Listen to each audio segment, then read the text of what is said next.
જૂનાગઢ જિલ્લાના વંથલી તાલુકાના ધંધુસરમાં રહેતા પૂંજાભાઈ સરમણભાઈ મોડસિયાની ગાયે 2021ના વર્ષમાં મહાશિવરાત્રિની રાત્રે એક વાછરડાને જન્મ આપ્યો હતો. તેની થોડી વાર બાદ જ વાછરડીને જન્મ આપ્યો હતો. ત્યારે વેટેનરી તબીબે વાછરડી પાછળથી આવી છે એટલે તેમાં કઈ ખોડખાપણ હશે એમ જણાવ્યું હતું. ખેડૂત પરિવારે સ્નેહપૂર્વક વાછરડા અને વાછરડીનો ઉછેર કર્યો હતો. ખેડૂતે જણાવ્યું હતું કે વાછરડો 1.5-2 વર્ષનો થયો ત્યારે તેને શેરનાથ બાપુને અર્પણ કર્યો હતો. વાછરડી 2.5-3 વર્ષની થઈ ત્યારે વેટેનરી તબીબે તપાસ કરતા તેને ગર્ભાશય ન હોવાનું જાણવા મળ્યું હતું. આ વાછરડીને માલ ગામે રહેતો તેમનો ભાણેજ લઈ ગયો હતો. થોડા સમય પહેલા એ ગાયને ધંધુસર લઈ આવવામાં આવી હતી.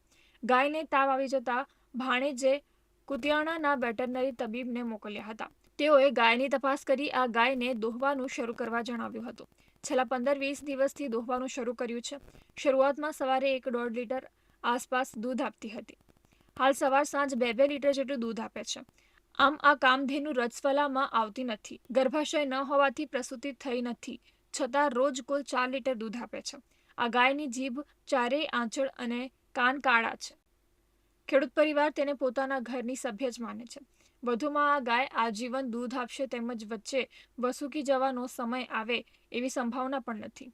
શાસ્ત્રોમાં આવી ગાયને કામધેનુ કહેવામાં આવી છે. આ કામધેનુ ગાયને થોડા સમય પહેલા 17.51 લાખમાં માંગવામાં આવી હતી. છતાં ગીર પ્રજાતિની આ ગાયને આપવામાં પરિવારે ના પાડી દીધી હતી. રોજબરોજ ગાયને જોવા અને તેને લેવા માટે લોકો આવતા રહે છે. પરંતુ ખેડૂત પરિવારે તો આ ગાયને આજીવન પોતાના પરિવારની સભ્ય જ બનાવી કોઈને ન આપવાનો સંકલ્પ કરી લીધો છે. અને જે તે ટાઈમે ડોક્ટરનું કેવું એમ હતું કે આ ગર્ભધારણ નહીં કરી શકે, એટલે મેન મારા પરિવારે નક્કી કર્યું હતું કે આ ગાય આજીવન જ્યાં સુધી જીવે ત્યાં સુધી આપણે ખીલે રાખવી અને સેવા કરવી. થોડા ટાઈમ પહેલા આને તાવ આવ્યો હતો, એટલે ટ્રીટમેન્ટ બાદ પણ આને કઈ ફેર નતો પડતો. એટલે ડોક્ટરનું કેવું એમ હતું કે દૂધ ભરાવો હોય એટલે દૂધ ચાલુ કરી દો એટલે થોડા જાજી રાહત થઈ જાય. 2-3 દિવસ દોય એટલે રાહત સંપૂર્ણપણે થઈ ગઈ. ત્યારથી આજ સુધી કમ્પ્લીટ લીટર તેદી દૂધ કરતી હતી. અત્યારે દૂધનો વધારો છે અને હાલ અત્યારે 2-2 લીટર દૂધ બે ટાઈમનું હાજર છે.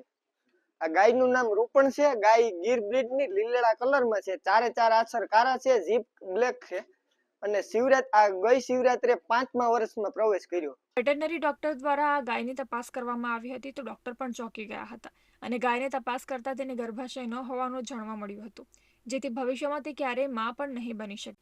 પરંતુ તેની તબિયત વધુમાં વધુ ખરાબ થતી હોવાથી તેને ખેડૂત સંપત્તિને દોહવાની સલાહ આપી હતી અને ખેડૂત દંપતી દ્વારા સલાહ મુજબ આ ગાયને છેલ્લા 15-20 દિવસથી દોહવાનું શરૂ કરાયું છે અને આ ગાય દરરોજનું 1-4 લીટર દૂધ આપે છે. સવારે 2 લીટર ને સાંજે 2 લીટર એમ કરી 4 લીટર દૂધ આપતા સૌને નવાઈ લાગી છે. માતૃત્વ ધારણ કર્યા વગર ગાય દૂધ આપતા સૌ કોઈ માટે આ ઘટના કુદરતની ભેટ સમાન બની ગઈ છે. કે આ ગાયની અંદર ગર્ભાશયની કોથળી નથી. અને બીજો એક કિસ્સો જાણવા મળેલો કે આ ગાય 10-12 દિવસ ત્યાં અત્યારે સવાર સાંજ 2-2 લીટર દૂધ આપી રહી છે. તો આવા કન્ડિશનની અંદર અમારે જાણવા મળેલું છે કે આ કન્ડિશનને અમે ફ્રી માર્ટિનિઝમની કન્ડિશન કહીએ છીએ. આની અંદર જ્યારે વાછડી જન્મી હોય ત્યારે મેલ એટલે કે વાછડીને વાછડાનો ટ્વિન્સનો જન્મ થયો હોય, એટલે આવી કન્ડિશનમાં જ્યારે સ્ટરાઇલ જાનવર કે એબનોર્માલિટી હોય એવો જાનવર જન્મેલું હોય, હવે આની અંદર જે દૂધનું સિક્રેશન અત્યારે આવે છે એનો ખોરાક માવજત અને હોર્મોનલ સિક્રેશનને હિસાબે દૂધનું સિક્રેશન થતું હોય, એટલે આ એક વસ્તુ રેર પ્રકારમાં જોવા મળતી એવી કન્ડિશન જોવા મળેલી છે.